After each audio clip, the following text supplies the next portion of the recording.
This is a quick video on how to add a product without any variations onto your store. So when you're logged into the vendor dashboard, you will see an option called Product Manager. Here you'll be able to view all of your products and edit any products that already exist by clicking the Edit button. It is worth noting any products that you add or edit will be sent to admin for approval prior to them being launched onto the store. So to add a new product, you need to head to Add Product, and here you will be displayed with several options. So the product title is simply that, is the title of the product. The product short description is the product which will be displayed at the top of the web page, displayed next to the product image. So we recommend keeping this to around about 200 words.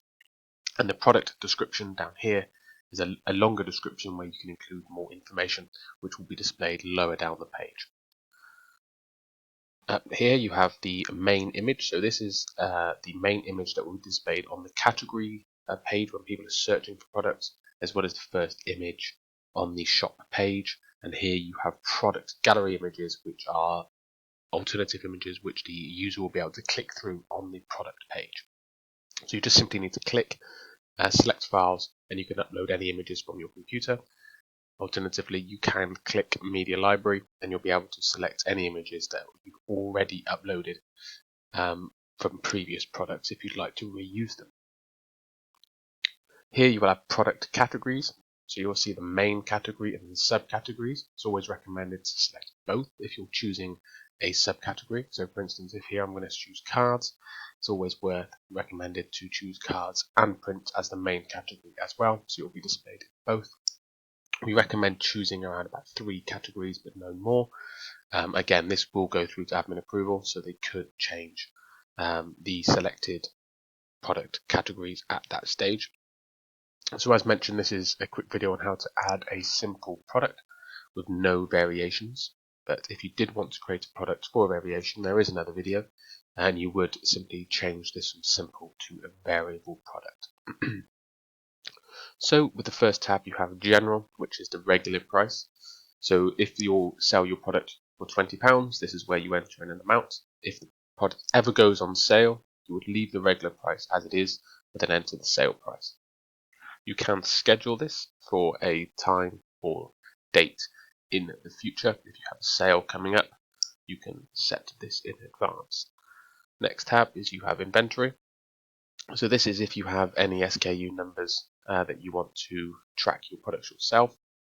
Likewise, if you want to manage your stock, you can manage your stock levels here.